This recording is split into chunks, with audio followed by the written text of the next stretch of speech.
Hello, and today we're doing an FPL review of game week number 14. That's right, the games are over for Fantasy Premier League of game week 14. And to start off with, what did I score this week? Well, it was a very good week, and we're going to go through the parts of it, what went well, what didn't, and whether my transfer of Salah in for Bruno Fernandes really worked out. So, in goal, we had Alex McCarthy, and he scored 3 points. Then we had Dallas, 5 points. Cresswell, 1. Zuma, 6. De Bruyne, 5. Son, 2. Salah, 32. And 10 for Grealish, 2 for Bamford, 4 for Calvert-Lewin, and 9 for Wilson. So it was a lovely 79 points. Get in. We got above the average. The average this week was 60. Well done to the team name called Valda FC. Controlled, of course, by Eric Hermansson, who scored a whopping 136 after triple captaining Bruno Fernandes. Now, let's start with that transfer that I made. It was Salah in, Bruno Fernandes out. Now, it's a funny one, isn't it? Because part of you thinks, that's annoying, because Fernandes did actually finish with a very good final total of 17. But Salah, well, he came off the bench and scored an amazing 16. So it's fine margins. But at the end of the day, part of me thinks, if you ask me, I think Salah should have been given more points and should be getting more points. Because at the end of the day, he should get more than Bruno because he was on for less time. But, it's a frustrating one. If I hadn't have made any transfers last week, I would have obviously been better off. But, only by 4 points. So, or 2 points, I should say. So you can't really think about it too much. You can't let it play on your mind too much. You just got to move on. And at the end of the day, it's not like I took a hit. So if I took a hit and then that transfer happened the way it did, then it would have been a problem. But it was only 2 points I missed out on, and I said that I wanted long-term Mohamed Salah in the team. So, yeah, it was an interesting transfer, obviously, that I did in fact make on the 17th of December to make Salah part of my team, and I said always that I was going to captain him straight away, and boy, did that work. I mean, to be fair, it's always satisfying when a captaincy goes well, and boy, did it this week, because 32-pointer, and everyone would have been surprised by that, considering he didn't start, and everyone was saying, oh, well, Fernandes was the much better option. Yes, marginally this week, but at the end of the day, just because the transfer didn't quite work out for me in terms of points this week, doesn't mean that it wasn't, an FPL mastery long term. So I'm still happy with that transfer, and I'm still happy with that man, Mo Salah. The other thing to talk about is the fact that James Justin. I mean, he's a good FPL asset. That's the annoying thing. And I've not got the best out of him. I've had him in my team for so long, since that goal he scored against Burnley. And it's just not been ideal, has it? Not been ideal at all. I've not... I never have... And I never play Justin the right week. I mean, he's an ex-Luton player, so in that respect, I don't really like him for that. But at least he, showed a bit of sense by leaving Luton and coming to Leicester. But at the end of the day, I'd have won some of my head-to-heads if I'd have played him. And obviously I would have got better scores than any of the defenders that played for my team this week. So it's really frustrating, but who could have foreseen that Spurs wouldn't score against Leicester and Justin would get bonuses and a clean sheet? I mean, it was just very, very hard to predict. And this Premier League season is very, very irregular and irrational, and basically it's hard to predict. So fantasy is much harder this season, but still, 79 points is my second highest score all season. So I'm very, very happy with that. It's just a shame that I never seem to get Justin in the starting 11 the right week. But it'll be an interesting one this week, won't it? Because James Justin is up against Manchester United, and, Bruno is going to obviously be a threat. But other than that, Man United aren't that good sometimes, and Leicester's defence is improving. So maybe I play Justin. I just don't know. But that's really more for the FPL preview that I do tomorrow.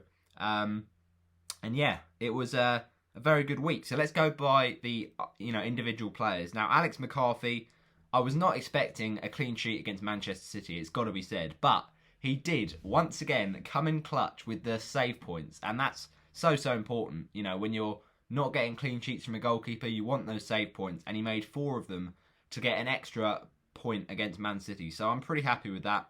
And then Dallas, Stuart Dallas. I mean, he is the absolute legend of my team.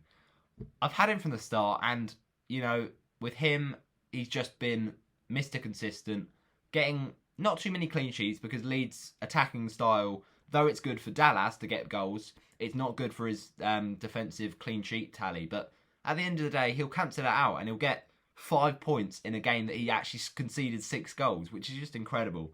He went from -1 to 5 after getting an absolute screamer of a goal, can I just say. So I was so happy with him. But the next defender I wasn't happy with. I mean, with Cresswell, you weren't expecting him to get many points in this game because it's a tough fixture against Chelsea. But at the same time, it's a shame. It could have been nice to get some more points. And then I kind of had to sacrifice one of the clean sheets for the other defender that I played, Kurt Zouma, who unfortunately didn't score. And he was so close. I'm telling you, so close to getting 1 bonus point in that game. But out of nowhere, Cesar Azpilicueta has to get it. I mean, it's just so unfortunate. So, we got the clean sheet from Zouma, which was really vital. But unfortunately, not the bonus point. But then we go into our midfield, and it was a pretty consistent midfield this week. I'll just show you it to try and turn the brightness down if it actually allows it. Will it actually allow it? No, it doesn't look promising.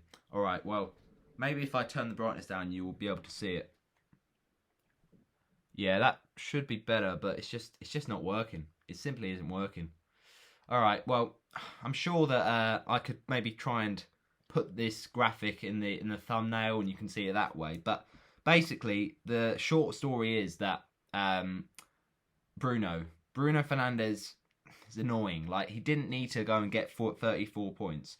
Well, obviously, it's only 34 if you captained him, but basically, Salah is still a legend, and he's still got 32. A goal and assist, 2 goals off the bench, and 2 bonuses as well. So, yeah, that's amazing. Then Jack Grealish, 10-pointer. I mean, Jack Grealish has been frustrating ever since I brought him in. I think I brought him in for that Brighton game ages ago, and he did well against West Ham, I remember, but then since then, really struggled. But it was worth holding him, and finally, he delivered him the points this week. So, 2 assists, very nice stuff. For him, and he's got a nice fixture coming up against Crystal Palace, who just conceded 7. So, yeah, I'm probably not going to move on Grealish right now, but long term, will I get Grealish out? Who knows? Possibly, there's a chance, but, we'll see how things go. But yeah, very happy with Grealish. I mean, I'm seeing, like, fantasy on social media and stuff, and a lot of people are activating their triple captain for Mo Salah against West Brom. Me, on the other hand, I'm just not quite there yet. I don't think now is the time. You got to do it in a double game week, and game week number 15 is not a double game week. So, yeah, that's a risky one. But let's just look through my other midfielders then. So I also had Kevin De Bruyne, and he got an assist. He got an assist against Southampton, but the frustrating with De Bruyne is that he can't seem to quite get enough goals for my liking, and Man City just really haven't blown me away at all. They've had that one good game against Burnley where they, filled their boots a bit. But other than that, they've just not been massively Man City as we know them. And Kevin De Bruyne is still a driving force in that attack. But, yeah, not as many goals, a few assists. But, yeah, it's a frustrating one. So, De Bruyne is a man that I'm thinking, you hold him. You hold him for this week against Newcastle, but in terms of his contribution against the Saints, I was, fairly happy with an assist. And then Son Heung-min, I mean, as I said, who could have foreseen that Spurs would get a blank against Leicester? And Son is still a good player to have going forward. So I'm not overly fussed by that. So first of all, the positives we got to take out from this week. number one, the fact that it's a green arrow. A green arrow was all I needed, and it has meant that I've gone up to a very juicy rank of 755k, 755,118. So very, very happy with that, which means an increase green arrow wise of 187k, which is very, very nice stuff, you know, to have that kind of a jump. And especially because I feel like I could have hit 80 points and unlucky to not hit 80 points. I'm very, very happy with that. So an overall total of points of 825. And as I said, in my overall rank, I'm in the top 760k. And obviously, a 32-point haul for a captain is always a good thing.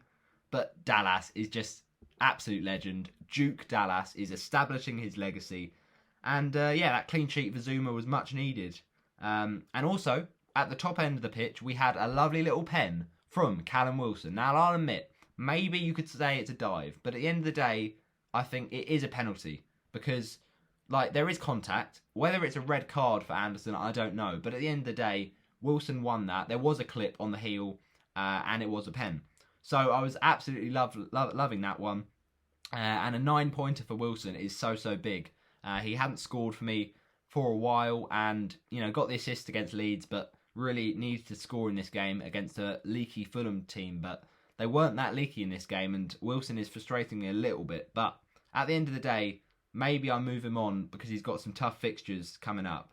We'll see how we go. But Dominic Calvert-Lewin does it again. I mean, he's annoying because he got himself a very irrelevant booking against the team he faced last week in the form of Arsenal for time wasting. But he did, of course, get the assist for the own goal from Holding. So, yeah, very happy with him. And let's be honest, people, it's my second highest score all season. My highest score this season was 92 in game week 2. But I got 79 this week. And I think I did score 78 one week, but that was when I took a -4. So, yeah, it's my second highest score all season.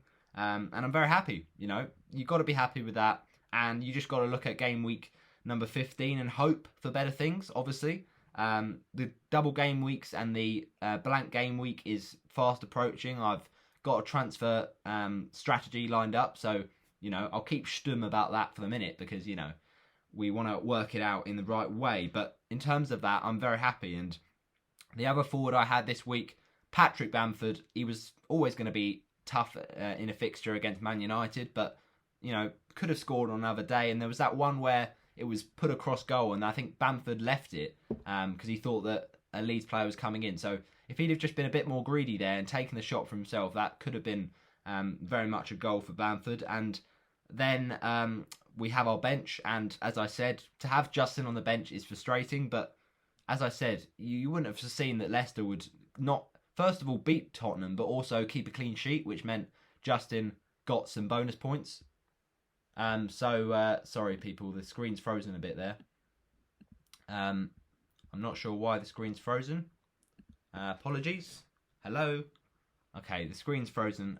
We can't do much about that.